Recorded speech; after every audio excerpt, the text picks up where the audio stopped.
Start from Pasuk Gimel.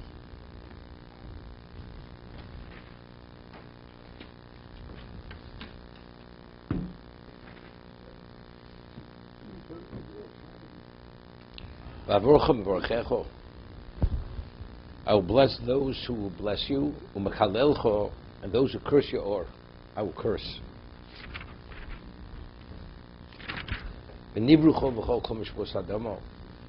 And through you all the families of the Adam will be blessed. Rashi, take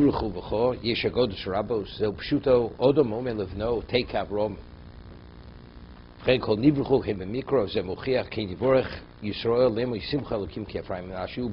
You'll be the model of bracha. You should be like Avrom Avinu. This is nivruchu v'cho.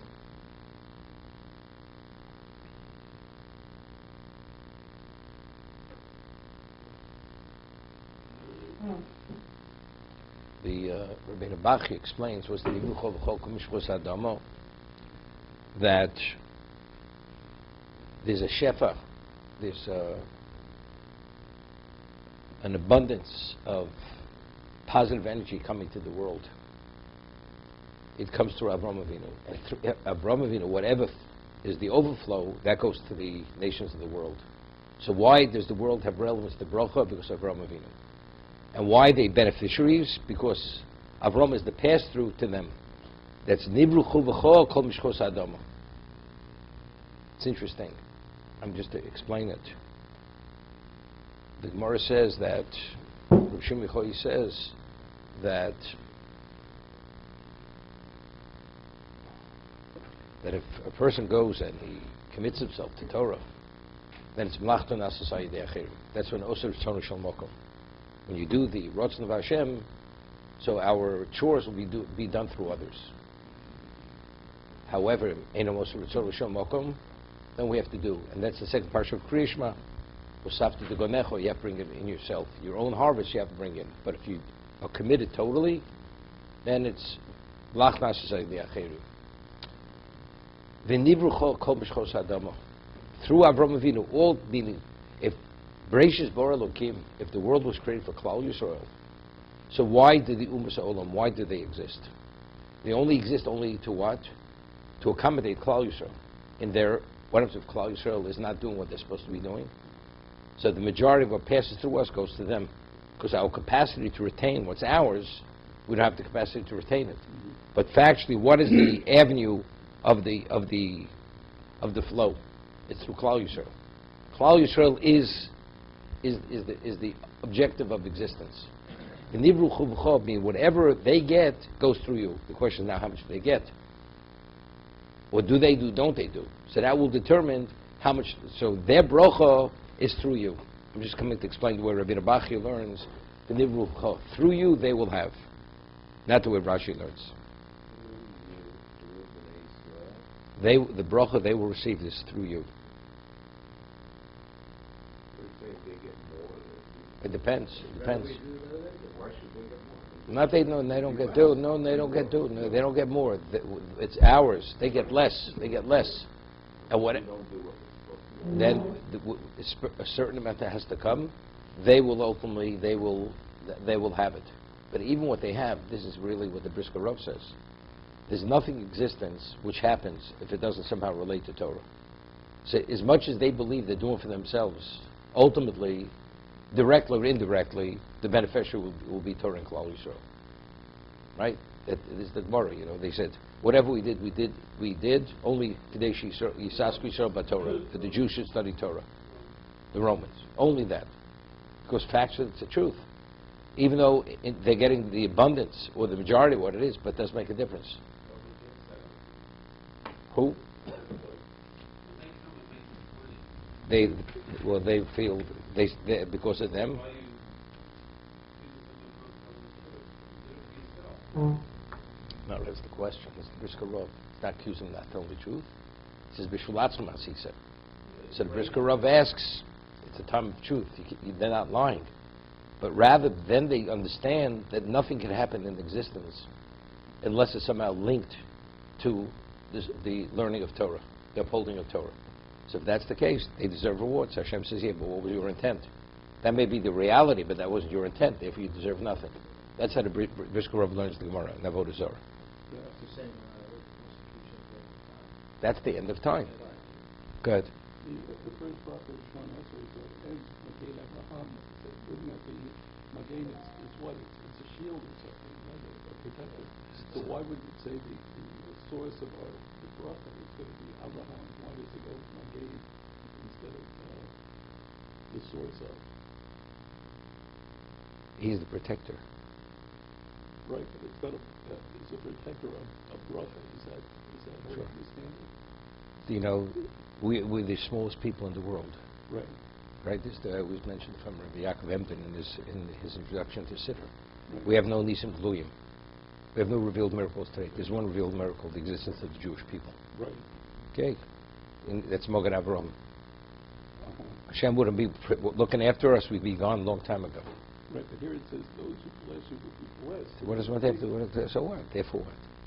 Okay. How is this contrary to Mogen Avram? Not contrary. Not contrary at all. He's just telling you that factually that's a reality of existence. It's still in effect.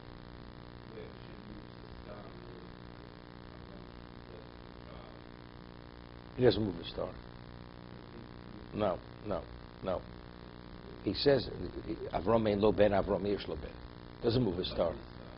He says, according to the stars, I'm not supposed to have a child. He says, it's true. Avram is not supposed to have a child. But Avram has, but he didn't move any stars. Right. But it's... Vayilech Avram kashedi be'elo b'Hashem. And Avram went as Hashem had spoken to him. Vayilech ito Lot. And Lot went with him. I always make the point, right? Vayilech ito Lot. We have the Balkori here. Imo. This is Vayilech imo Lot. Ito Lot. Erna. Ito means also with him. But there's different. Ito means secondary to Avram. Imo means the equivalent of Avram. Avram ben Chomesh Shonim v'Shivim Shonim b'Tzisim Choron. He was 75 years old when he left Choron. Doesn't say.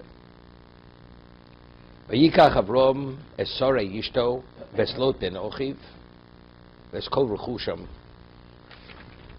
Asher Rachoshu. He took Lot, all their possessions that they had amassed. V'Sanesh Osu b'Choron v'Yeitu Lech-Lecha Artzok Noam v'Yu Artzok Noam Asher Osu b'Choron Shechnison Tachas Kanfe Eshchin Avram Megaris Hanoshim Yisor V'Geris Hanoshim Umala Aleim Akos Kilo Asom. Right. Avram converted the males. She converted the females. Conversion means to monotheism, and it's considered as if they made them. They made these people. Pshut shel mikro avodim b'shvoch shekonu lehem k'mosh oso es kol hakover hazev yisrael oso chayu loshen konu v'konis acquisitions.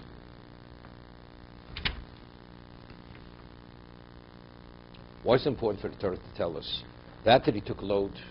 Okay, that he took nefesh oso b'choron, if it means the converts, the ones he converted. But what does he have to? And he took all his possessions that he had amassed in Choron. But why is that important for us to know?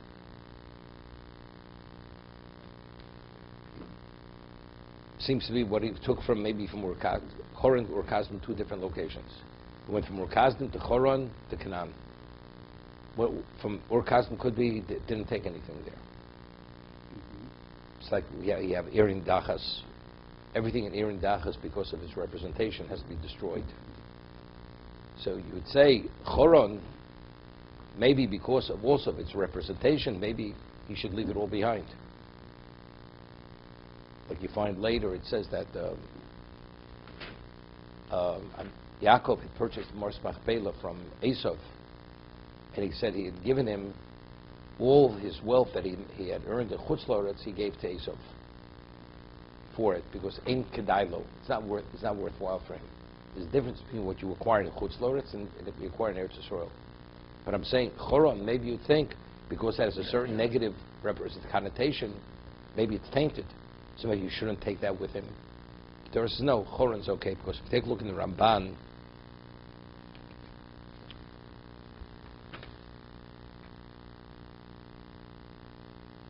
the Ramban. One Rishonim say, I think it's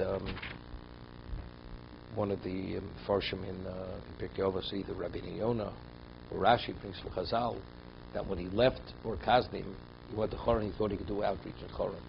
Hashem says, even though you may be able, because they were more receptive in Ur Kasdim to his outreach, but this is not the place to be.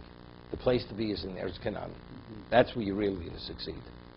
So you'd say, because Choron maybe has that negative representation, maybe he shouldn't take the possessions. And that, the Torah says no. And it says, right? The possessions that he had amassed in Choron, he took with him.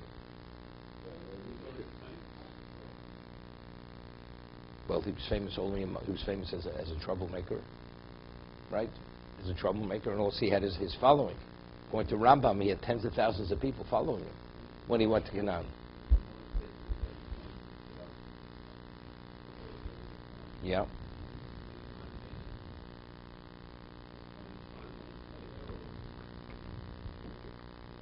Could be later, because it says each of them had no child. That was part of the minting.